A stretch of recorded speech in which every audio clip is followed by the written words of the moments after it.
Berjumpa lagi dengan Albarak. Kita lanjutkan cerita kelahiran kembali Dewa Abadi tanpa nama. Jangan lupa share, like, komen, dan subscribe. Kelahiran kembali Dewa Abadi tanpa nama bab 1981. Tidak mengherankan jika banyak yang berinisiatif untuk tunduk kepadanya. Dion memutuskan untuk memfokuskan perhatiannya pada mereka dan mengabaikan mereka yang tetap keras kepala. Bukannya Dion tidak ingin menaklukkan semuanya, tetapi lebih karena hal itu tidak mudah. Wilayah persekutuan Seprite sepenuhnya dikuasai oleh para Seprite. Bahkan tempat-tempat terpencil pun memiliki pengaruh mereka. Jadi, dengan menghancurkan eselon atas mereka, Dion dengan mudah menyapu bersih mereka begitu saja. Namun, kuadran menara berbeda.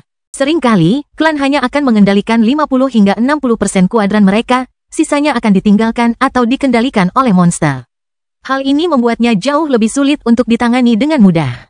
Ini bukan satu-satunya masalah. Kita harus ingat bahwa banyak kekuatan luar memiliki bidak dan pion di dalam kuadran menara. Bagaimana mungkin aliansi Seprite tidak ingin cepat-cepat menaklukkan 4 kuadran lagi dan memasuki level klan planet Great? Namun, siapa yang akan mengizinkan mereka melakukannya? Ini adalah masalah yang dihadapi banyak kekuatan luar, dan merupakan masalah yang dihadapi Dion sekarang. Namun, ini tidak berarti Dion akan duduk diam dan tidak melakukan apa-apa. Selain kuadran Drago Kilin, Dion dengan paksa menaklukkan roh alam semesta dari semua kuadran menara. Sekarang, bahkan ketika dia menyatakan perang, dia akan memiliki keuntungan yang menentukan. Melakukan hal seperti itu pasti mengundang kemarahan publik, tetapi Dion tidak peduli. Tanpa fight, tidak ada seorang pun yang mampu menjadi lawannya di Tower Quadrants. Pada akhirnya, tindakan ini memaksa banyak orang untuk menyerah dengan sukarela. Faktanya, pada akhir tahun kedua, satu-satunya yang tidak menyerah adalah Sekte Gagak Emas, Tanah Drago Kilin, dan Klan Pegasus. Benar juga, bahkan Dion mencibir ketika melihat Sekte Kabut Air dan Klan Kabut bersedia menyerah. Sepertinya mereka tidak ingin membuat banyak orang terkejut sebelum medan perang dimulai. Meski dia tahu mereka adalah belati tersembunyi yang mengintai dalam kegelapan, dia tetap menerima kesetiaan mereka. Mungkin urusan yang paling rumit adalah berurusan dengan Klan Sruti. Lagi pula, Dion baru saja membantu mereka menaklukkan negeri Kitsune, dan sekarang dia yang merebutnya kembali. Namun, siapa yang tahu apa yang dikatakan Saru kepada mereka? Dia tidak mendengar satupun keluhan dari mereka. Pada akhirnya, kekuatan adalah yang paling berkuasa. Dion tidak hanya lebih kuat dari mereka semua, usianya sebenarnya jauh lebih muda dari mereka. Bakat semacam ini bersinar terlalu terang, bahkan di Outer Powers. Tidak ada keraguan dalam benak mereka bahwa jika diberi cukup waktu, nama Dion Sacharo tidak akan terkalahkan di alam manusia. Pada hari ini, saat dunia fana mendidih karena menanti pertemuan Nephilim, Dion sedang berjalan-jalan santai. Madeline berada di sebelah kanannya, tersenyum tipis dan tampak seperti Dewi Kota yang sedang jatuh cinta. Di sebelah kirinya, ada Luna. Dia bertubuh lebih kecil, tetapi dia telah menunjukkan aura ratu selama hidupnya yang panjang yang memiliki keanggunan yang sulit ditandingi dan didefinisikan. Alona kecil berlarian di antara mereka bertiga seolah-olah dia masih anak-anak, dengan gembira berlari dari satu toko ke toko lain dan membeli apa saja yang disukainya dengan uang ayahnya. Mungkin sekarang sudah waktunya, kata Madeline sambil tersenyum. Ah, mereka bisa menunggu. Dion melambaikan tangannya dengan acuh tak acuh. Karena aku tamu terpenting, aku berkewajiban untuk tampil terakhir. Kerudung Luna sedikit bergetar di balik senyumnya. Kau tidak khawatir? Apa yang perlu dikhawatirkan? Hanya sekelompok badut yang suka melompat. Jika tebakanku benar, mereka mungkin akan mencap klan Sacharo kita sebagai pengkhianat atas usaha mereka, selama Madeline. Mom, Dion mengangguk. Itu masuk akal. Lagi pula, klan tidak muncul begitu saja tanpa alasan. Jika mereka punya niat baik untuk mempercayai ini, aku tidak keberatan membuktikan bahwa aku tidak. Namun, Dion tidak membual, dia benar-benar bisa membuktikannya. Selama dia melepaskan imannya, akan menjadi jelas bagi semua orang bahwa dia adalah leluhur asal klan Sacharo. Itu akan memperjelas bahwa dia bukanlah musuh yang telah bersembunyi untuk waktu yang lama, melainkan bintang yang sedang naik daun. Namun, jika ada satu hal yang Dion benci selain diuji oleh mereka yang merasa lebih hebat darinya, itu adalah keharusan menjelaskan dirinya sendiri. Namun, orang-orang ini sebenarnya ingin membuatnya melakukan keduanya. Jika mereka punya niat baik, dia tidak akan keberatan membuat pengecualian terhadap kekesalan pribadinya. Lagi pula, mereka harus segera bertarung berdampingan. Akan tetapi, karena mereka tidak, dia tidak akan memberi mereka muka sama sekali. Mereka benar-benar ingin menggunakan pertemuan Nephilim ini untuk menguji keberaniannya. Batasannya, mereka terlalu melebih-lebihkan diri mereka sendiri. Di kejauhan, gelombang ki yang dahsyat tiba-tiba meletus. Pilar merah darah yang besar melesat ke langit, merobek ruang, sebelum perlahan-lahan mulai menghujani kantong-kantong tetesan Ki merah. Tak lama kemudian, tetesan-tetesan itu membentuk penghalang yang tidak dapat ditembus, menutupi lebih dari separuh planet ini. Luna mendesah. Mereka benar-benar akan menyesal telah menyebarkan susunan itu dalam beberapa menit. Dia benar-benar tidak datang. Alis Rose berkerut. Di dalam kubah merah, suasananya cukup ramai. Ini adalah pertemuan seru yang hanya terjadi sekali setiap 1000 tahun. Tidak terbayangkan jumlah uang selangit yang dibutuhkan untuk mendapatkan satu tiket saja. Tentu saja, bagi Rose, sebagai makhluk tinggi, mendapatkan satu adalah hal yang sangat mudah. Namun, hanya ada kurang dari 100 makhluk tinggi di alam fana, berapa banyak yang mungkin dapat menggunakan status mereka untuk mencapai tujuan mereka. Jade, Saru, dan Lilith berdiri diam di samping. Namun, tak lama kemudian mereka bertiga tersenyum. Dia akan datang, kata Jade ringan. Dia tampak sangat yakin akan fakta ini. Rose mengerutkan kening. Tidak bisakah kau melihat penghalang itu? Bahkan jika dia datang, itu tidak akan berarti apa-apa. Oh, bagaimana dengan penghalangnya? Kelahiran kembali Dewa Abadi tanpa nama bab 1982, kekurangan. Ini bukan sembarang penghalang, ini adalah penghalang gong darah abadi. Ini adalah susunan kuno yang telah ada di sini sejak era primordial. Jika bukan karena fakta bahwa intinya mudah digunakan oleh orang awam selama seseorang membayar harga yang cukup mahal. Tidak seorang pun di era ini akan layak untuk melihatnya dalam segala kemegahannya. Meskipun jauh lebih lemah daripada saat puncaknya, ia masih dikenal sebagai susunan yang sangat dekat dengan tingkat abadi setengah langkah. Oh, hanya itu saja, kata Lilith sambil terkekeh. Kau, Rose beradu argumen dengan Lilith sekali lagi, namun Lilith tampaknya tidak peduli. Kau benar-benar tidak tahu banyak tentang Dion. Saru, yang biasanya mencoba menengahi situasi, kali ini justru bersikap tegas terhadap Rose. Pertama, Dion tidak tahu apa artinya lari. Kedua, Dion tidak tahu apa artinya kalah. Ketiga, Dion tidak pernah gagal membalas hinaan yang ditujukan kepadanya. Dan bahkan lebih gigih dalam membuat mereka yang mengganggu keluarganya membayar. Sayangnya bagi Sapientia, mereka bersalah dalam segala hal. Dan, sayangnya bagi Nephilim dan Transcendent Beast Alliance, mereka telah terlibat. Dia benar-benar tidak datang. Tepat saat Rose mengucapkan kata-kata ini, demikian pula kata-kata dari para eselon atas Nephilim, Transcendent Beast, dan Sapientia. Sepertinya semua rencana kita sia-sia. Kalau kita tahu ini akan terjadi, kita akan memulai gathering lebih dari setahun yang lalu seperti yang seharusnya, daripada membangkitkan semua monster tua yang sedang tidur itu. Ada gunanya bagi mereka untuk tetap terjaga dengan cara apapun. Tetua lain membantah, jika kita ingin menaklukkan wilayah aliansi Sprite dalam 70 tahun ke depan, ini adalah satu-satunya cara. Tidak meninggalkan mereka pada saat kritis selama fase kedua adalah tindakan yang gegabah. Saya tetap percaya bahwa kita seharusnya menoleransi keberadaan baru ini sambil tetap menjaga keseimbangan kehati-hatian. Bodoh, seorang tetua mencibir. Karena Dion Sacharo ini berasal dari klan yang mengintai, menurutmu mengapa dia tiba-tiba muncul sekarang? Mengapa tidak menunggu sampai fase kedua dari turunnya medan perang kuno untuk menunjukkan warna aslinya? Bukankah itu sudah jelas? Putrinya salah bicara. Dia tidak punya pilihan lain. Kau pikir hanya karena dia masih gadis kecil dia akan melakukan kesalahan mendasar seperti itu? Pernahkah kau mendengar seorang ahli Tao salah bicara? Apa kau benar-benar naif? Dia benar. Mustahil bagi seorang ahli Tao, bahkan jika mereka masih anak-anak, untuk membuat kesalahan yang ceroboh seperti itu. Dia pasti melakukannya dengan sengaja. Karena memang begitu, itu berarti klan Sacharo yakin bahwa muncul sekarang bukanlah masalah. Bahkan, mungkin ada rencana yang lebih dalam di balik kemunculan mereka yang tiba-tiba. Jika kita tidak berusaha sekuat tenaga untuk menghancurkan mereka secepat mungkin dan menunjukkan ketegasan, kitalah yang akan menjadi pihak yang kalah ketika debu mulai mereda. Di panggung yang tinggi, 3 orang menyaksikan bawahan mereka berdebat bolak-balik seolah-olah masalah ini tidak ada hubungannya dengan mereka. Masing-masing dari mereka memiliki wajah yang dipenuhi kerutan dalam. Ketiganya memiliki status yang lebih tinggi dari yang dibayangkan, tetapi bahkan di antara mereka, ada tingkatan. Atau, lebih tepatnya, ada 2 tingkatan. Yang terendah di antara mereka adalah leluhur dari aliansi binatang transenden. Namanya telah lama hilang dalam sejarah dan ia hanya dikenal sebagai cakar tua. Di atas Old Claw, 2 lelaki tua yang tersisa duduk di lantai yang sama. Duduk di tengah ketiganya, leluhur yang berada di tengah memiliki perawakan yang besar. Singgasananya sangat besar, menampung tingginya yang hampir 30 meter. Namun, dengan ukurannya, orang bisa mendengar derit tulangnya dengan setiap gerakan kecil yang dilakukannya. Namun, orang di sebelah kiri mungkin yang paling misterius dari semuanya.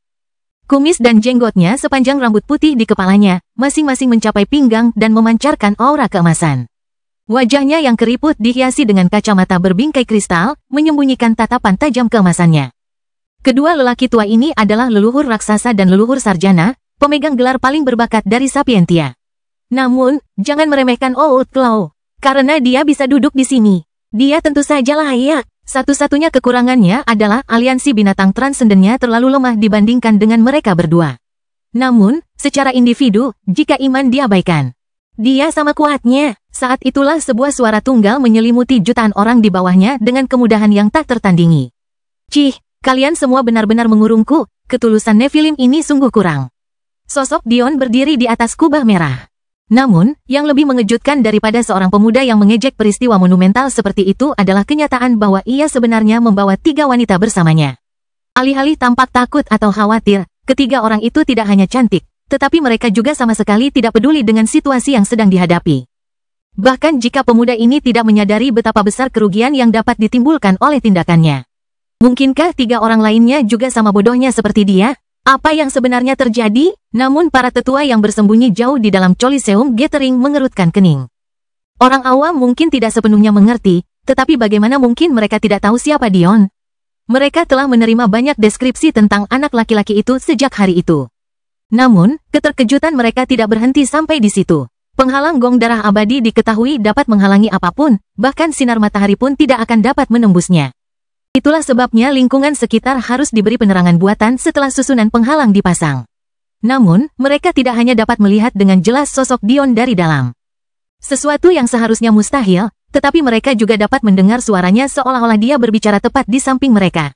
Bagaimana mungkin mereka tidak terkejut dengan kenyataan ini? Namun, Ross tampaknya tidak mengetahui detail ini. Satu-satunya alasan dia mengetahui nama susunan itu adalah karena Jade yang lebih tua dengan santai menyebutkannya saat mereka bersama. Jade telah menghabiskan cukup banyak waktu membantu Ross membiasakan diri dengan wilayah Nephilim sebelum menuju ke puncak Soul Rending. Dan ini hanyalah salah satu dari sedikit hal yang telah dia pelajari. Kelahiran kembali Dewa Abadi tanpa nama bab 1983, masalah. Tetapi, Ross tidak pernah menyangka bahwa alasan gurunya mengetahui nama susunan ini bukan karena luasnya pengetahuannya sendiri. Melainkan karena dia mempelajarinya dari Dion sendiri pada hari ketika dia menghancurkan penghalang itu dan akhirnya menyatukan alam manusia. Sayangnya dia tidak sadar, jadi melihat sosok Dion, dia pun panik. Dasar idiot, Tuan menyia-nyiakan hidupnya agar dia bisa hidup, tapi dia malah datang ke sini dan menyia-nyiakannya begitu saja. Ross menjadi marah, bersiap untuk ikut campur. Dia tahu betul bahwa dia tidak sebanding dengan makhluk tinggi biasa, apalagi makhluk tinggi elit sejati dari Nephilim dan Sapientia. Namun, tuannya masih berharap dia akan melindungi Dion saat dia membutuhkannya.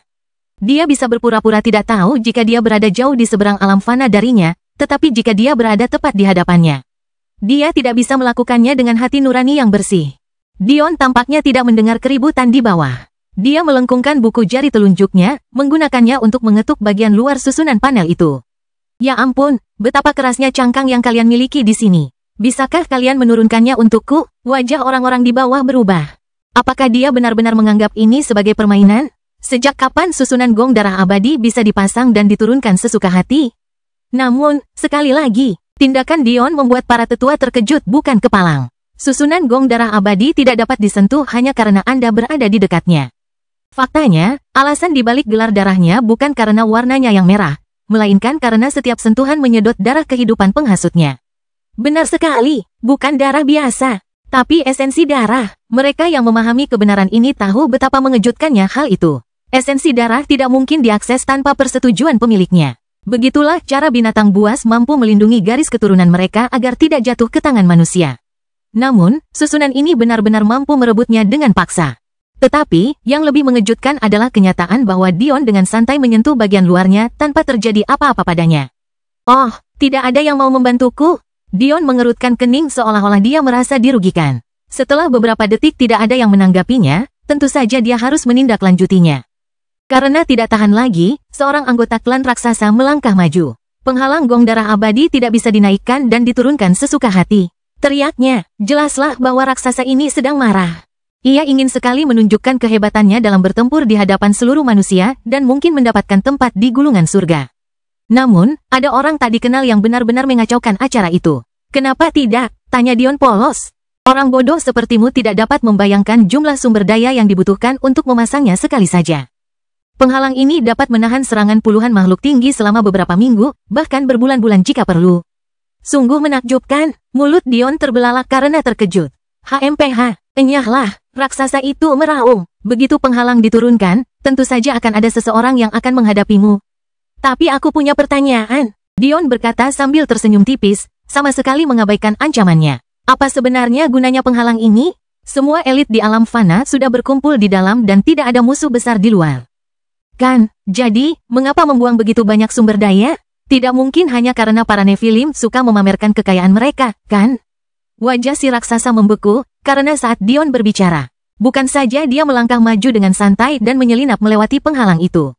Tetapi begitu pula ketiga wanita di belakangnya. Tiba-tiba, semua orang merasakan maksud mengejek di balik kata-katanya. Orang ini datang untuk menimbulkan masalah. Ayah, Dion melihat sekeliling dengan kecewa.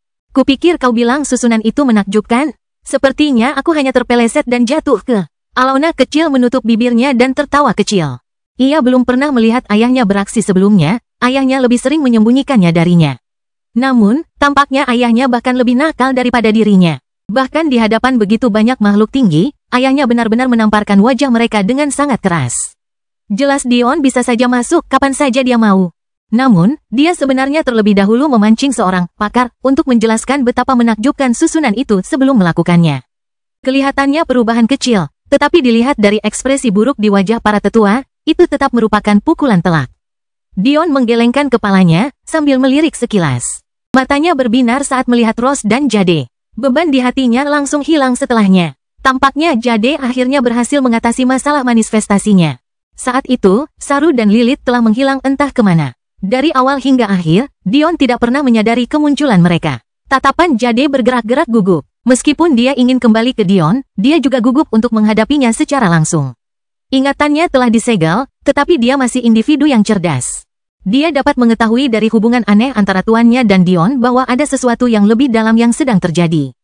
Dan, dia samar-samar dapat merasakan bahwa itu entah bagaimana adalah kesalahannya. Hasil akhirnya adalah Jade yang gelisah dan gugup, sedangkan Jade Dion yang selama ini dikenal percaya diri dan jenaka seperti dirinya.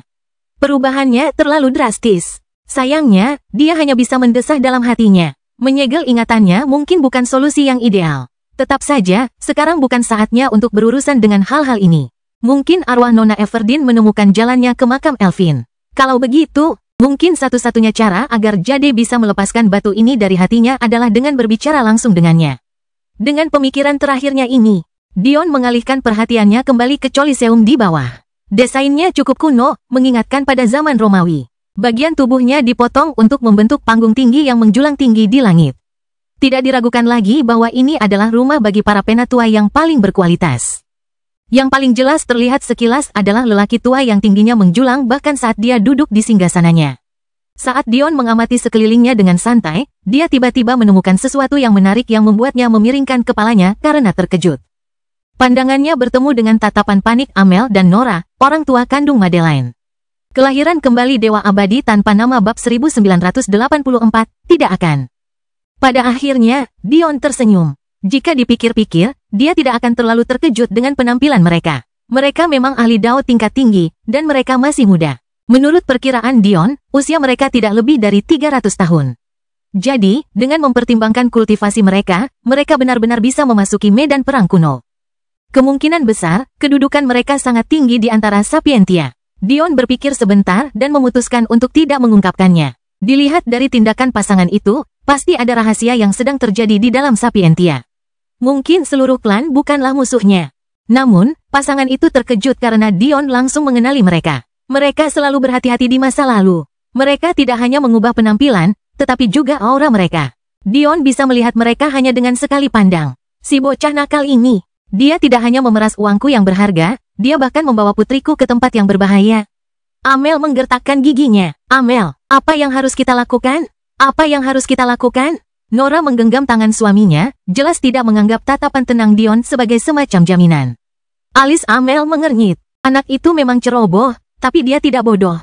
Mungkin dia sudah punya jalan keluar. Jalan keluar apa? Nora terus panik. Trik bodoh tidak mempan terhadap keberadaan tinggi. Ini bukan lelucon. Tenanglah, Nora. Kata-kata Amel menyadarkan Nora dari serangan paniknya. Kau sendiri yang mendengar laporannya. Dia membunuh 13 Valen sendirian. Awalnya aku tidak percaya itu dia, tetapi sekarang tidak dapat disangkal lagi. Bahkan jika kita ikut campur, kita tidak akan membantu. Kita hanya dapat mengirim pesan kepada para tetua dan berharap mereka dapat membantu. Apa yang sebenarnya terjadi selama bertahun-tahun ini? Kami telah mencoba untuk kembali ke alam semesta itu berkali-kali, tetapi alam semesta itu tertutup. Kupikir Little Madi sudah mati. Perasaan campur aduk yang rumit berkecamuk dalam dada Nora. Ia senang putrinya masih hidup, dan sedih karena putrinya akan muncul di sini. Mustahil untuk menenangkan perasaannya. Dion sebagian menyadari apa yang mungkin dirasakan pasangan itu, tetapi perhatiannya sudah teralih ke tempat lain. Klan Sacharo saya baru saja mendapat rejeki nomplok dan menerima kemurahan hati aliansi Sprite dengan mengizinkan kami mengelola wilayah mereka. Namun, yang membuat saya ngeri, saudara-saudara saya di aliansi Sprite malah dikeluarkan dari kursi kehormatan pengumpulan Nephilim. Saya datang untuk meminta penjelasan atas nama mereka. Penghinaan semacam ini tidak dapat diterima. Apapun yang terjadi, aliansi Sprite siap menanggung beban berat demi alam mortal kita, namun kalian semua telah meludahi usaha mereka. Saya, Dion Sacharo, tidak akan membiarkan hal ini terjadi. Bibir para tetua berkedut hebat. Tak tahu malu, Alauna kecil tak kuasa menahan tawanya lagi. Ia tertawa terbahak-bahak hingga dahinya terpaksa ia sandarkan di punggung ayahnya. Dion melangkah maju sebelum langkahnya tiba-tiba terhenti. Tangannya melambai santai ke samping, menyebabkan bilah Ki tiba-tiba mengiris udara lebih cepat daripada reaksi raksasa itu. Pada saat itu, para raksasa merasa bahwa kematiannya sudah dekat, tidak ada yang bisa ia lakukan. Serangan selevel dengannya, meskipun penampilannya sederhana, itu jauh di luar kemampuannya. Bahkan sebelum mencapainya, cengkeraman keputusasaan yang kuat meremas hatinya, menyebabkan dia jatuh berlutut. Raksasa yang sombong, seperti ini, benar-benar takluk. Tetapi, sebelum bilah pedang itu sampai padanya, Dion menjentikkan jarinya dan bilah pedang itu lenyap begitu saja. Anggap saja itu peringatan, ucapnya santai. Dion tidak percaya kata-katanya sepadan dengan nyawanya. Ini saja sudah cukup. Pada saat itu, banyak orang senang karena bukan mereka yang tampil menentang Dion.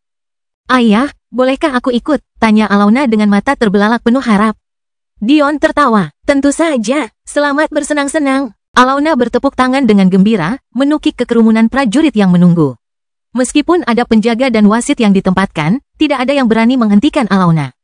Raksasa Dion yang ditundukkan dengan lambaian tangan itu bukanlah ahli biasa. Dion melayang turun ke panggung tinggi para tetua. Tidak, lebih tepat dikatakan bahwa ia mendarat tepat di depan 3 singgasana yang diduduki oleh Old Claw, Ancestor Giant, dan Ancestor Scholar. Kalian orang tua yang sudah tua cukup hebat. Dion berkata sambil tersenyum. Meskipun tahu aku telah menyempurnakan pil setengah tingkat keabadian yang mampu memperpanjang hidup kalian hingga ratusan ribu tahun, kalian sebenarnya tidak datang menemuiku secara pribadi. Kekuatan tekad seperti ini patut dipuji. Mata Kaisar Raksasa menyipit. Suasananya terlalu menyesakkan, namun area di sekitar Dion, Luna, dan Madeline mirip angin segar. Sebenarnya mereka tidak tahu seberapa kuat pil Dion. Lagi pula, hanya Dion, Luna, dan Alauna yang pernah bersentuhan langsung dengan pil itu. Mereka sudah di penghujung umur mereka. Siapa yang tidak ingin hidup lebih lama? Namun, mereka juga punya harga diri. Asal-usul Dion terlalu tidak masuk akal. Dan hal-hal yang mampu ia capai. Bahkan lebih dari itu. Jujur saja, aku tidak begitu suka bekerja sama dengan Sapientia. Menurutku mereka tidak tahu malu. Mereka mengaku sebagai cendekiawan yang hanya mencari ilmu, tetapi mereka mengumpulkan semuanya untuk diri mereka sendiri.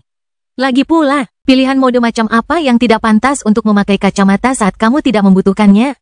Meski begitu, aliansi Nephilim dan aliansi binatang transenden kalian masih punya kesempatan jika kalian memilih dengan benar. Kalian berdua berjuang melawan kemurnian garis keturunan kalian. Dengan kemampuanku, memurnikannya semudah membalikkan telapak tangan, bukan begitu? Dion menggelengkan kepalanya. Sudahlah. Kita bisa bicarakan masalah ini nanti atau tidak usah sama sekali. Karena semua orang datang ke sini untuk melihat penyusunan ulang gulungan surga, tidak pantas bagiku untuk menunda ini terlalu lama. Untuk saat ini, aku akan melupakan masalah saudara-saudaraku di aliansi Sprite. Dengan lambaian tangan Dion, 3 singgasana lagi muncul. Jika diperhatikan lebih saksama, singgasana-singgasana itu bahkan tampak memiliki kualitas lebih tinggi daripada singgasana yang diduduki ketiga leluhur. Kelahiran kembali Dewa Abadi tanpa nama bab 1985 dimulai.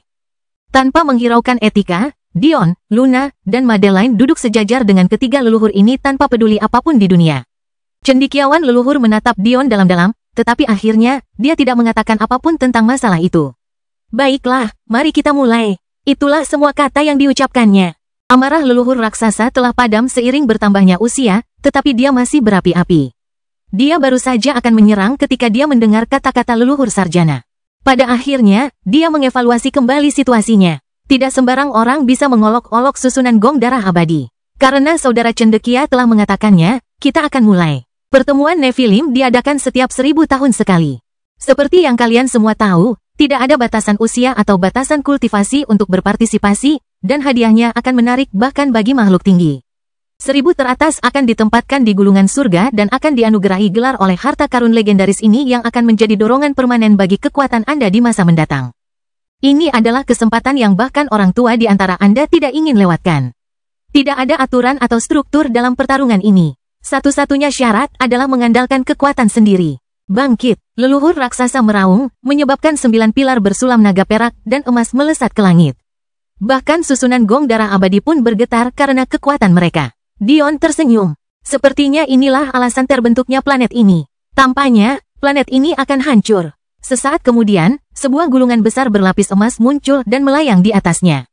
Meskipun gulungan itu terbuka seperti kertas, nama-nama di atasnya sebenarnya dipahat seperti potongan logam asli. Pemandangan itu aneh. Tak lama kemudian, satu persatu nama mulai menghilang. Dengan terpenuhinya tanda 1000 tahun, nama-nama masa lalu pun terhapus, memberi jalan bagi nama-nama masa depan. Gulungan surga ini benar-benar sombong. Dion mencibir. Tiba-tiba aku merasa gatal di sekujur tubuh. Aku bertanya-tanya apakah gulungan ini berani menghapus namaku dalam 1000 tahun. Tidak perlu khawatir tentang penilaian yang bias. Gulungan itu akan mengamati setiap pertempuran itu sendiri. Tidak, biarkan pertemuan dimulai. Ketika leluhur raksasa mengatakan bahwa tidak ada aturan, orang mungkin menganggapnya berlebihan. Namun kenyataannya memang seperti ini. Saat kata-katanya jatuh, ruang besar di bawahnya meledak menjadi kekacauan. Luna, meskipun sangat percaya pada Dion, tidak dapat menyembunyikan sedikit kekhawatiran di matanya. Tentu saja. Kekhawatiran ini tidak ada hubungannya dengan fakta bahwa mereka duduk tepat di samping 3 leluhur yang memiliki kedudukan tinggi, tetapi lebih karena putrinya berada di tengah kekacauan di bawah. Dion mungkin tidak pernah salah, tetapi apakah putrinya sudah mencapai tingkat seperti itu? Sebagai seorang ibu, dia tidak bisa menyembunyikan hal ini di dalam hatinya. Saat itulah dia merasakan sebuah tangan besar memeluknya, penuh kehangatan. Tidak ada yang perlu dikhawatirkan, kata Dion ringan. Luna tersenyum paksa, tetapi dia tidak menanggapi. Dia tentu tahu bahwa di antara generasi muda, putrinya tidak ada bandingannya. Bahkan Aiden, anak Ellie dan Delia, tidak ada apa-apanya jika dibandingkan dengannya. Namun, ini bukanlah kompetisi untuk generasi muda. Tidak ada batasan usia, tidak ada batasan kultivasi, bahkan tidak ada batasan tentang cara tersembunyi apa yang dapat digunakan. Sesuatu yang dapat dianggap curang dalam kompetisi lain tidak masalah di sini. Meskipun belum ada Valen atau Higher Existence yang mengambil tindakan, ini hanyalah penghormatan kecil yang diberikan kepada mereka yang berada di bawah mereka. Bagaimanapun, gulungan itu menghitung 1000 nama. Tetapi bahkan jika Anda menambahkan semua Valen dan Higher Existence di alam fana, Anda tidak akan dapat menghitung setengah dari jumlah itu.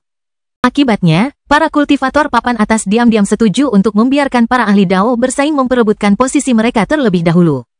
Baru setelah keadaan tenang, mereka akan bergerak dan mengklaim posisi 300 hingga 400 teratas atau lebih. Dari para ahli di alam fana, kecuali para pembudidaya iblis, mereka semua ada di sini. Ini bukan masalah bercanda. Namun, Alauna si pembuat onar memutuskan untuk ikut campur seolah-olah ini hanya permainan. Hal ini membuat Luna merasa jengkel. Dengan kemampuan Little Alauna, mungkin mustahil untuk masuk 1000 besar, tetapi dia tetap harus mengalami beberapa hal. Jangan khawatir, aku akan membawanya kembali ke ibunya dengan selamat. Dion menggoda. Senyum Luna menjadi sedikit lebih tulus saat dia menggelengkan kepalanya, mengabaikan Dion. Sepertinya kau sedikit tidak tahu tentang kekuatan gulungan langit. Leluhur raksasa mencibir. Oh, begitukah? Dion menjawab dengan santai. Tidak ada aturan untuk acara ini, namun masih ada sifat khusus dari 9 pilar naga dan gulungan langit itu sendiri. Yaitu, hukum surgawi jauh lebih ketat di bawah pengaruhnya. Legenda mengatakan bahwa ini adalah yang paling dekat dengan alam abadi di alam fana kita. Senyum Dion semakin dalam. Dan apa sebenarnya maksudmu dengan itu? Beberapa hal. Pertama, terbang tanpa memiliki status Valen minimal tidak mungkin. Kedua, menguasai ki atmosfer setidaknya 10 kali lebih sulit. Ketiga, menggunakan iman tidak mungkin. Dan terakhir, luar angkasa sangat padat. Semua ini berarti bahwa jika Anda ingin menjamin keselamatan putri Anda, maka Anda seharusnya tidak mengirimnya ke sana. Di alam abadi, segalanya menjadi jauh lebih sulit. Bahkan mereka yang memiliki tubuh abadi tidak dapat terbang. Faktanya, terbang tidak mungkin dilakukan di alam abadi sampai seseorang mencapai alam hukum abadi. Leluhur Giant pada dasarnya mengatakan bahwa dengan batasan-batasan ini, menyelamatkan Alauna di menit-menit terakhir akan benar-benar mustahil bagi Dion. Selain itu, fakta bahwa ia menekankan status seorang Valen dan bukan kekuatan seseorang berarti bahwa Dion juga tidak bisa terbang. Begitukah? Dion mengulurkan jarinya. Sekejap Ki melesat keluar melalui udara, meninggalkan panggung tinggi dan merobek wilayah gulungan surga. Sesaat kemudian, teriakan tragis mengguncang langit saat seorang raksasa jatuh dengan suara keras ke tanah. Sudah kukatakan sebelumnya, aku bukanlah orang yang sabar atau pengertian. Terserah kau mau berkata apa tentangku. Tapi hal seperti menyinggung kematian putriku bukanlah hal yang bisa kumaafkan dengan lapang dada.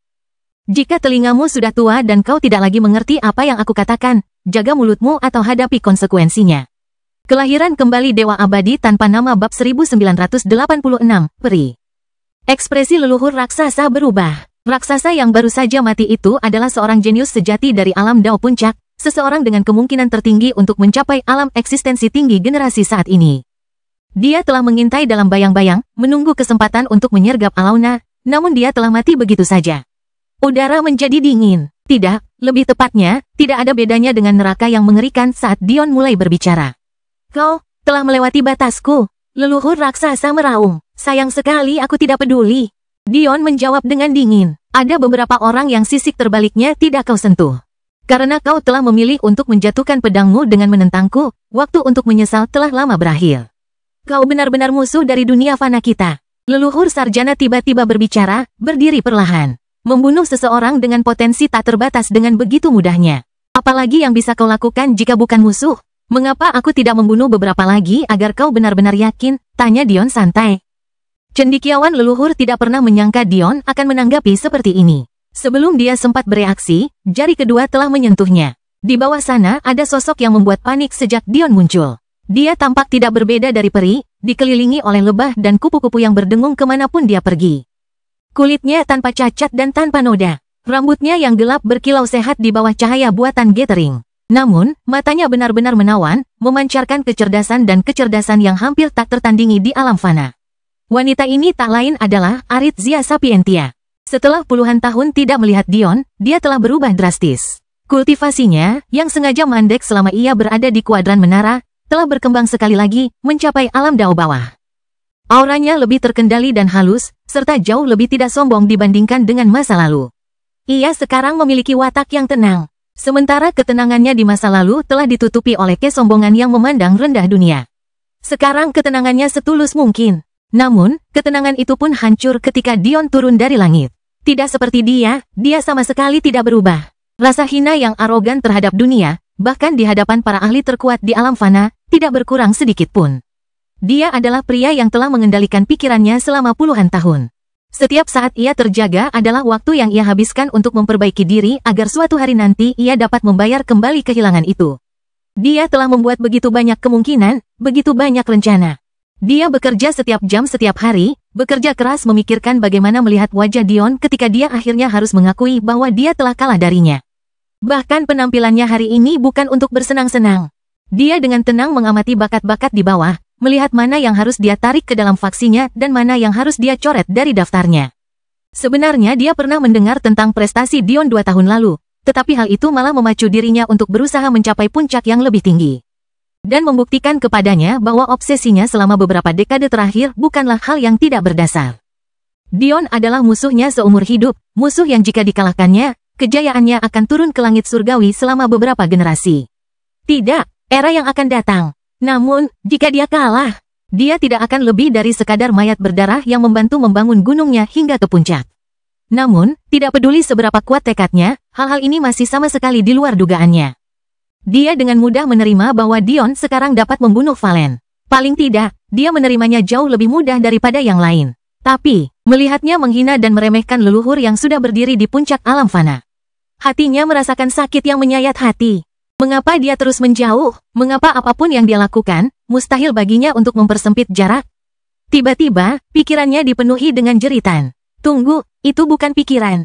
Itu adalah jeritan orang sungguhan. Aritzia menatap kosong ke sekelilingnya, dengan ekspresi bingung di wajahnya. Para wanita di sekelilingnya semuanya cantik, masing-masing dari mereka dapat menggoyahkan hati miliaran orang sesuai keinginan mereka, dan masing-masing cerdas dan tak tertandingi. Bagaimana mungkin wanita yang berbudi luhur seperti itu melakukan sesuatu yang tidak pantas seperti berteriak di depan umum? Dia mengerutkan kening. Tampaknya penilaiannya salah tentang wanita-wanita ini. Saat dia kembali ke rumah, dia harus membereskan rumah. Dia tidak bisa memiliki orang-orang yang rendahan seperti itu di sisinya. Tiba-tiba kakinya terasa lemas dan pandangannya kabur sehingga dia sedikit tersandung. Telapak tangannya menutupi dahinya, mencoba untuk menyeimbangkan diri. Tetapi dia terkejut saat mengetahui tangannya kembali dipenuhi dengan sesuatu yang tampak seperti sungai keringat dingin. Kenapa aku berkeringat seperti ini? Kebingungan Aritzia semakin dalam saat dia menunduk melihat tangannya yang basah oleh keringat. Namun saat dia menunduk, dia melihat sesuatu di sudut matanya. Merah, aku tidak memakai gaun merah hari ini. Aku yakin gaun itu berwarna putih. Dia mencoba menarik napas dalam-dalam, tetapi tiba-tiba merasa udara mengalir keluar darinya. Saat itulah rasa sakit menyerangnya. Seperti gong yang bergema dari lonceng kuno, rasa sakit itu menghantam tubuhnya, bergema berulang-ulang hingga wajahnya berubah menjadi seringai. Dia hampir tidak mengerti apa yang tengah terjadi, namun tanpa sadar dia mendongak dan menatap ke kejauhan, tatapannya bertemu dengan mata Dion. Tidak bagus, dia memergokiku. Aritzia gemetar. Ia mencoba membuka mulut untuk mengatakan sesuatu, tetapi ia langsung merasa seperti tenggelam. Semburan cairan kental memenuhi tenggorokannya dan tumpah dari bibirnya, mengalir ke dagunya dan menetes tanpa suara ke lantai. Itu terjadi lagi. Penghinaan yang arogan. Hal terakhir yang dilihat Aritzia sebelum penglihatannya benar-benar gelap adalah ekspresi Dion yang tidak peduli. Sikap dingin dan angkuh sang kaisar, sikap yang tak tertandingi, sikap acuh tak acuh terhadap kecantikannya. Kelahiran kembali Dewa Abadi tanpa nama bab 1987, Cinta. Begitu, dia membunuhku. Saat kesadarannya memudar, dia tersenyum. Helaian ki terakhirnya melesat ke udara, memproyeksikan pikiran terakhirnya. Aku akan menunggumu di gerbang neraka. Cinta pertamaku. Mayatnya jatuh ke tanah dengan suara keras. Gadis-gadis di sekitarnya sangat terkejut sehingga mereka bahkan tidak melangkah maju untuk menghentikannya jatuh. Seperti ini, jenius terhebat yang pernah dilahirkan Sapientia meninggal. Dion mengangkat sebelah alisnya mendengar kata-kata terakhir Aritzia, tetapi hanya itu saja. Terhadap orang-orang yang mengancam nyawanya dan keluarganya, dia tidak merasa perlu bersimpati. Kalau saja dia tidak meremehkannya, bukan saja dia akan mati hari itu, tetapi Ri, Madeline, dan Clara juga akan mati. Ketika ia mengingat hal seperti itu, perasaan Aritzia tidak relevan baginya. Ia tidak perlu peduli dengan cinta bertepuk sebelah tangan, terutama ketika ia yakin bahwa Aritzia masih berusaha sekuat tenaga untuk membawanya ke kematian meskipun ia merasa demikian. Kau, cendekiawan leluhur membeku. Jika leluhur raksasa murka atas kematian jenius muda klannya, leluhur sarjana sangat terpukul. Seorang jenius setingkat Aritzia tidak pernah muncul bahkan 10 generasi pun. Namun, dia meninggal begitu saja. Seorang pilar masa depan klan Sapientia. Hilang. Dasar setan, jeritan pengikut Aritzia memenuhi Coliseum yang kini sunyi. Teriakan mereka atas kematian Aritzia adalah nyata. Masing-masing dari mereka adalah burung phoenix yang sombong yang berdiri di atas wanita normal, namun mereka telah dengan sepenuh hati tunduk kepada Aritzia. Jika bukan karena ini, bagaimana mungkin wanita cantik yang beradab seperti mereka bisa melakukan sesuatu yang tidak tahu malu seperti berteriak di depan umum? Dia mencintaimu, bagaimana kau bisa melakukan ini? Alis Dion berkerut, menyadari teriakan dan permohonan semakin menjengkelkan dengan setiap tarikan napas. Bahkan dalam kematian, dia tampaknya mengadu dunia denganku. Dion mencibir dalam hati. Apakah Aritzia bersungguh-sungguh dengan kata-kata yang diucapkannya? Dion tidak tahu, dan dia juga tidak peduli. Namun, yang dia yakini adalah bahwa terlepas dari kebenarannya, Aritzia yang dia kenal pasti akan menggunakan napas terakhirnya untuk menjadikannya musuh publik. Meskipun Dion tidak memiliki pertimbangan khusus untuk kecantikan, dapatkah hal yang sama dikatakan untuk orang lain? Tidak semua orang sekejam dan tidak memihak seperti dia. Opini publik biasanya merupakan sesuatu yang tidak berarti, tetapi jika menyangkut mereka yang memegang iman tingkat tinggi, itu sebenarnya cukup penting. Cara pandang terhadap klan seseorang dapat menyebabkan iman menguat dan melemah. Karena Aritzia tahu Dion telah menaklukkan aliansi Sprite, dia jelas juga tahu bahwa langkah terakhir ini akan dapat memengaruhinya. Akan tetapi, pertanyaan yang mengganggu Dion lebih dalam dari ini. Aritzia Dion juga tahu bahwa dia bukanlah orang yang dangkal. Trik remeh semacam ini jelas bukan hal yang baik untuknya. Jika memang begitu, bukan hanya kata-kata terakhirnya yang benar, tetapi kata-kata yang diucapkan sebelumnya jelas memiliki makna yang jauh lebih dalam. Aku akan menunggumu di gerbang neraka. Mata Dion menyipit. Sayangnya, dia tidak diberi waktu untuk memikirkan masalah ini secara perlahan karena leluhur Giant dan Scholar telah memendam begitu banyak amarah yang bisa meledak kapan saja. Mengesampingkan pikirannya, Dion terkekeh. Sepertinya kau benar, menyelamatkan seseorang di saat-saat terakhir di lingkungan seperti ini sungguh sangat sulit. Sungguh memalukan. Mata leluhur sarjana itu semakin merah karena amarah. Namun, sesaat kemudian, amarah itu lenyap. Semua amarahnya, semua kesedihannya, seolah-olah tidak pernah ada sejak awal. Karena kau sudah memutuskan untuk benar-benar berselisih dengan klan Sapientiaku, kami akan menemanimu. Di bawah sana, Alauna cemberut. Ia baru saja sempat meregangkan anggota tubuhnya sebelum seseorang membuat ayahnya marah. Orang-orang tua yang menyebalkan ini. Tidak bisakah kalian membiarkan ayahku tetap dalam suasana hati yang baik sedikit lebih lama? Alauna memegang dua benda di tangannya yang kecil. Atau lebih tepatnya, dia memegang dua orang. Saat dia mengamuk, kedua orang malang itu sudah berjuang melawan cengkeramannya, tidak mampu melepaskan diri. Mati. Tiba-tiba, ekspresi Alauna berubah. Gelombang ki yang tidak mungkin bisa ia lawan terbentuk di udara, membentuk jari emas yang sama besarnya dengan salah satu dari 9 pilar naga. Kau bisa duduk di sini dan menyaksikan putrimu mati. Ucap leluhur sarjana dengan suara tenang setelah leluhur raksasa menyerang. Pandangan Dion menyapu ke arah medan perang, menatap putrinya. Tidak seperti yang diharapkan musuh-musuhnya ini, meskipun ekspresi Alauna berubah sejenak, ekspresi itu segera digantikan oleh semangat juang yang membara. Kulitnya berkilau dengan kilau kristal saat dunia di sekelilingnya berubah. 12 bintang muncul di langit saat dia terbang ke udara, menghadapi jari itu dengan sikap meremehkan yang arogan. Dion tersenyum tipis, matanya dipenuhi kehangatan. Bahkan sebelum serangan itu mendarat, gulungan surga mulai bersinar terang, mengukir nama pertamanya untuk 1000 tahun berikutnya. Saya dengar Anda mengatakan bahwa mengendalikan ki atmosfer 10 kali lipat lebih sulit. Namun Anda malah begitu sombong hingga menyerang putri saya dari jarak lebih dari 10 km?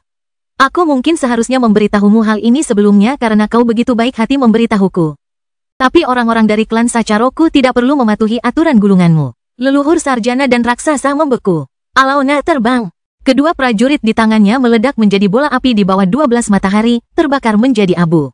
Hehe, Alauna terkekeh. Coba gerakanku. Kekuatan Sacharo, telapak tangan 12 bintang. Jari itu pecah menjadi titik-titik ki dan cahaya yang berkelap-kelip, mengakibatkan malapetaka di tanah di bawahnya. Ayah, memalukan sekali. Dion menggaruk kepalanya seolah-olah dia merasa kasihan pada leluhur Giant. Namun sebenarnya dia merasa penamaan putrinya sangat buruk. Di bagian paling atas gulungan langit, sebuah nama baru perlahan terukir.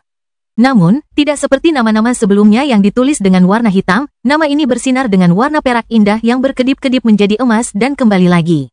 Alauna Sacharo. Yang perkasa, kelahiran kembali Dewa Abadi tanpa nama bab 1988, nama tunggal. Di suatu sudut terpencil di alam fana, seorang pemuda dengan penampilan biasa-biasa saja duduk di atas sebuah batu besar dengan diam, pandangannya tak beralih dari pecahan batu giok di tangannya. Meski ekspresinya tidak menunjukkan apapun, kedalaman matanya berkedip-kedip dengan luapan emosi yang tak henti-hentinya. Kemarahan, kesedihan, kebingungan. Dia benar-benar tidak bisa mengerti. Seseorang dengan kedudukan seperti dia pasti memiliki batu giok penyelamat hidup, mengapa tidak diaktifkan? Bahkan jika tidak aktif, siapa yang bisa menyentuhnya sejak awal? Dia terlalu pintar, terlalu berharga. Pemuda itu bahkan tidak menyadari ketika tubuhnya mulai bergetar. Ia tak tergoyahkan, bagaikan gunung kokoh yang telah berdiri selama ribuan tahun, tak ada yang pernah memengaruhinya sejauh ini. Sebagian besar masalah berlalu begitu saja, disambut dengan senyum riang dan sikap acuh tak acuh. Namun dia, satu-satunya orang yang disayanginya di dunia ini, sudah meninggal. Tunjukkan padaku apa yang terjadi. Batu giok yang hancur itu hancur menjadi debu, berputar menjadi pusaran emas hijau muda yang terus bertambah besar. Tak lama kemudian, gambar itu diproyeksikan untuk dilihatnya. Namun, ia terkejut karena tidak ada apa-apa di sana. Seolah-olah ada sesuatu yang menghalangi penglihatannya. Itu tidak mungkin. Dia tahu betul seberapa besar harta karun yang ada di tangannya. Tidak ada apapun di dunia fana yang tidak bisa dilihatnya. Aritsia sendiri tidak pernah tahu bahwa dia telah menempelkan benda seperti itu padanya. Namun, benda yang sangat dia percayai itu sebenarnya telah gagal. Tepat saat pemuda itu hendak menyerah, bayangan hitam itu bergetar. Entah apa yang terjadi, tetapi pembatasan itu telah dicabut. Tidak, ini disengaja. Siapapun yang membunuh Aritsiaku menggunakan semacam segel yang lebih kuat dari apapun yang dapat kubayangkan, menyebabkan giok penyelamat hidupnya gagal aktif. Setelah perbuatan itu dilakukan, siapapun mereka menyadari bahwa segel ini tidak lagi diperlukan dan melepaskannya. Apapun yang tersisa sekarang seharusnya menjadi saat-saat terakhir hidupnya. Saat gambaran itu perlahan menghilang, hati pemuda itu menegang. Aritzia jatuh ke tanah, gaun putihnya berlumuran darah. Namun, ada senyum di wajahnya di saat-saat terakhirnya. Ketika dia mendengar kata-kata terakhirnya, rasa sakit yang berbeda menyengat dadanya, yang membuat tenggorokannya terasa seperti lahar menetes ke dindingnya. Paru-parunya terasa seolah tidak ada cukup udara, jantungnya terasa seolah tidak akan pernah berdetak lagi. Hal terakhir yang dilihatnya sebelum gambar itu memudar menjadi hitam adalah tatapan merendahkan Dion. Tatapan tak berperasaan itu hampir tidak berubah di balik kata-kata yang seharusnya diucapkan kepadanya. Pemuda itu dapat mengatakan bahwa Dion benar-benar tidak peduli. Sambil menatap kosong ke angkasa, pemuda itu duduk tak bergerak. Seseorang akan berpikir akan ada pikiran yang berkecamuk dalam benaknya, tetapi ini adalah hal yang sangat jauh dari kebenaran. Pikirannya, hatinya, hanya terisi dengan kekosongan yang tiba-tiba ia rasa mustahil untuk diisi. Siapa yang tahu berapa lama berlalu sebelum pemuda itu perlahan berdiri. Langkahnya lambat dan lesu, tidak memiliki kehidupan dan semangat yang biasanya dimilikinya. Tubuhnya lenyap dari ruangan yang anehnya sunyi tanpa apapun kecuali sebuah batu besar, muncul di sebuah aula kuno dengan lengkungan tinggi yang menjulang. Suara telapak kakinya yang mengetuk marmer di bawah kakinya bergema. Kesendirian yang merasuki tulang-tulangnya merasuki kesadarannya di setiap langkah. Seolah-olah dia berjalan ke tempat yang tidak bisa kembali, ke pulau terpencil yang tidak ada seorang pun kecuali dirinya. Aula itu sangat panjang. Jangankan berjam-jam, pemuda itu butuh waktu 3 hari penuh untuk berjalan sampai ke ujungnya meskipun dia sadar bahwa jika dia menggunakan kekuatan penuhnya, beberapa saat saja sudah cukup. Namun, ia tampaknya ingin merasakan setiap gejolak emosi yang mengguncang jiwanya saat ini. Ia tidak ingin melupakannya, ia ingin mengingat bagaimana setiap urat nadinya bereaksi pada saat-saat itu. Tak lama kemudian, ia memasuki sebuah ruangan besar. Tidak seperti yang diduga, ruangan itu didekorasi dengan buruk. Atau, lebih tepatnya, ruangan itu tidak didekorasi sama sekali. Dindingnya abu-abu polos, tidak ada lampu atau perlengkapan apapun, bahkan untuk sampai di sini saja sudah merepotkan di luar keadaan normal. Akan tetapi, aula ini memiliki 13 alas. Alas terakhir tampak sama sekali tidak pada tempatnya. Bukan karena sangat berbeda, tetapi karena dari 13 alas itu, hanya alas itu yang tidak memiliki satupun benda yang diletakkan di atasnya. Selain 13 yang terakhir, 12 yang pertama dapat dianggap sebagai satu-satunya daya tarik ruangan ini. Harta karun yang gagah berani, kisah-kisah heroik, legenda yang telah lama hilang. Semuanya seolah merangkum semuanya. Seseorang dapat tersesat di lautan pengetahuan meskipun faktanya semua 12 alas hanya berisi satu patung dan satu nama. Namun, pemuda itu sama sekali tidak menghiraukan ke-12 tugu peringatan itu.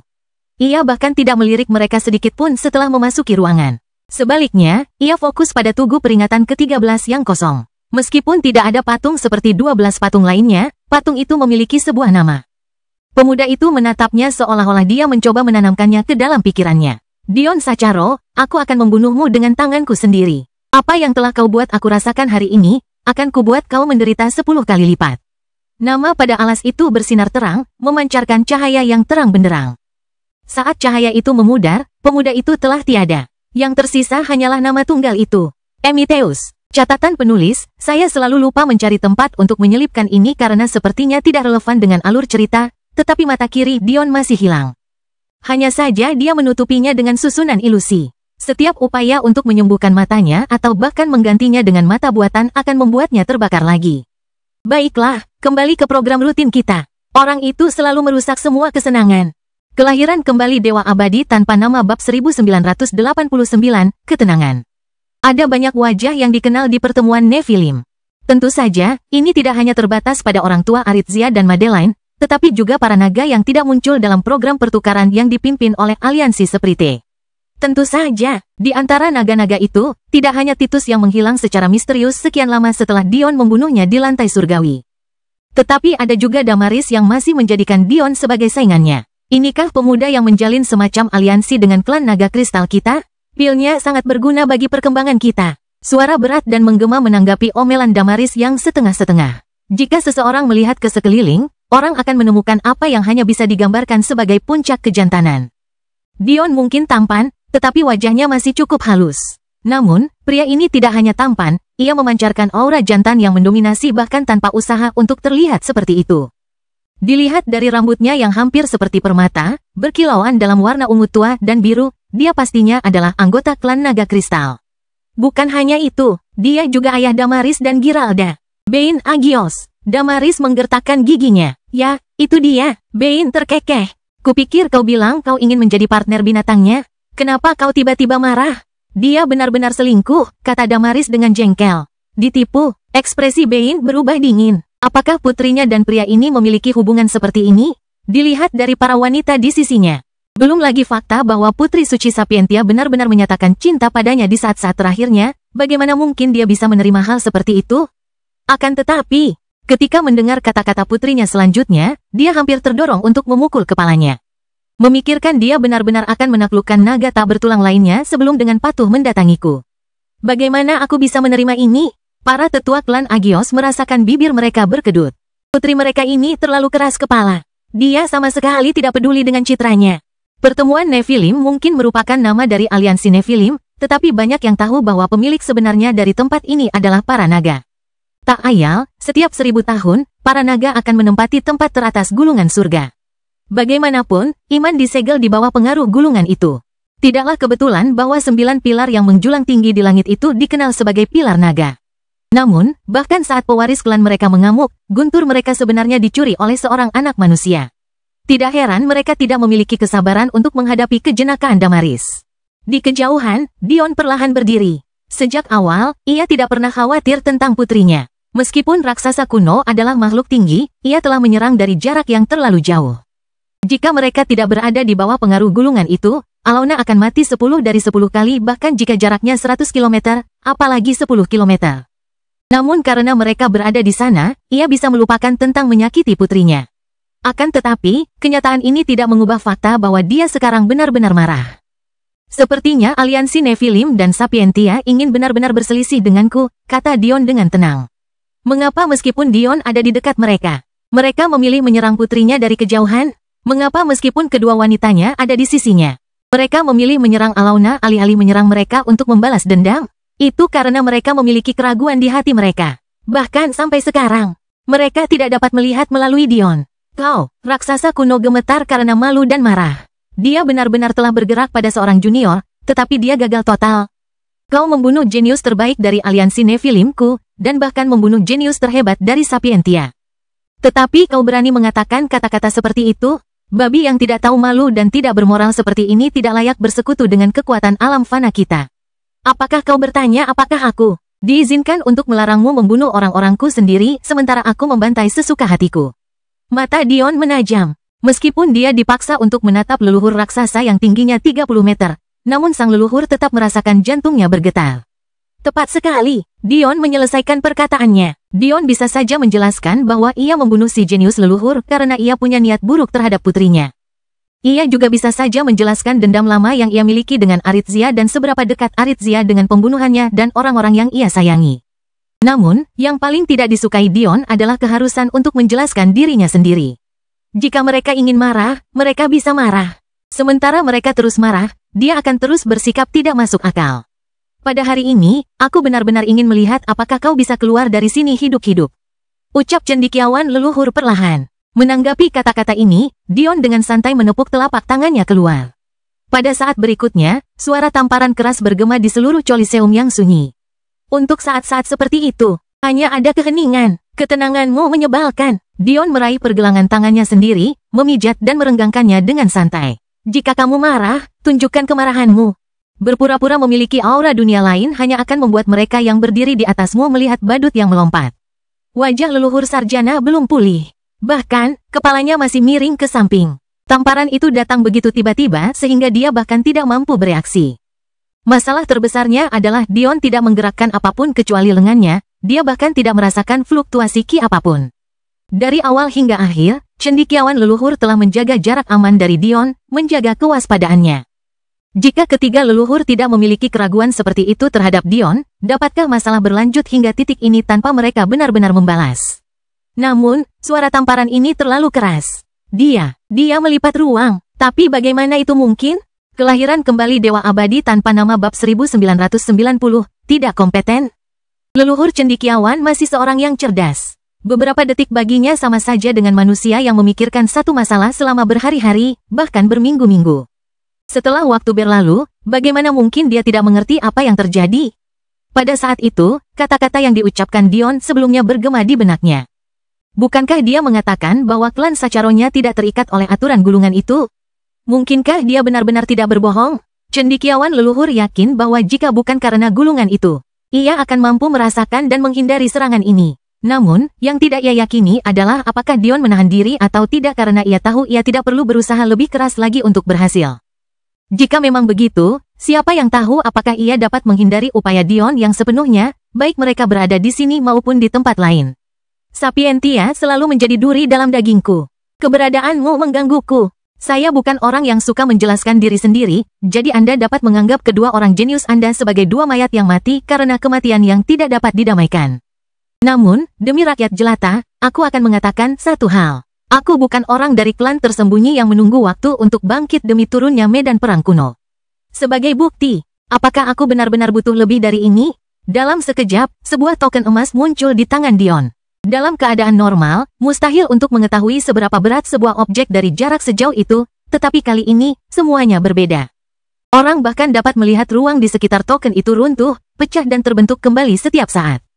Melihat tanda ini, pikiran cendekiawan leluhur menjadi kacau, ekspresinya akhirnya berubah drastis. Oh, sepertinya kau mengenali tanda kecil milikku ini. Aku senang melihat sekte rusa surgawiku tidak dilupakan. Ledakan, sebuah nama yang bergema di telinga bagaikan guntur menggema di seluruh Coliseum. Saat itulah mereka menyadari betapa besar kesalahan yang telah mereka buat. Bagaimana mungkin mereka tidak memikirkan kemungkinan ini? Mereka seharusnya sudah tahu saat Dion menggunakan istilah alkimia arai dengan santai. Siapa lagi yang bisa meramu pil setengah tingkat abadi jika bukan keturunan dari sekte rusa surgawi? Namun, Dion bukan hanya keturunan. Token ini hanya bisa dimiliki oleh Master Sekte Celestial Deer. Di mana lagi Dion bisa mendapatkannya jika bukan dari kabin hitam kecil di alam tersembunyi? Kekuatan luar sangat mengenal sekte rusa surgawi. Mereka adalah kekuatan yang hanya menguasai 2 kuadran, namun mereka memegang prestise tertinggi di dalam kekuatan luar. Bahkan hingga hari ini, nama mereka belum pudar. Tidak seorang pun tahu rahasia sebenarnya di balik bagaimana mereka jatuh hari itu, tetapi bahkan anak-anak tahu bahwa itu adalah sebuah tragedi. Dengan memudarnya mereka dalam gelombang sejarah, kekuatan alam fana pun merosot. Begitulah pentingnya alkimia arai mereka. Saat itulah ketiga leluhur itu menyadari bahwa meskipun mereka sangat berhati-hati terhadap Dion, mereka belum cukup berhati-hati. Dengan satu gerakan santai, semuanya berubah drastis. Mereka yang bisa memasuki tempat ini bukanlah orang bodoh. Mereka tahu betul bahwa dengan munculnya 3 leluhur, mereka semua berkumpul di sini untuk menghadapi Dion. Namun, dalam sekejap, nilai Dion telah meroket melampaui bahkan kekuatan terkuat dari Outer Powers. Dalam perang skala besar yang akan datang, Celestial Deer Sect sangat berharga. Sepertinya kalian semua paham betapa pentingnya token ini.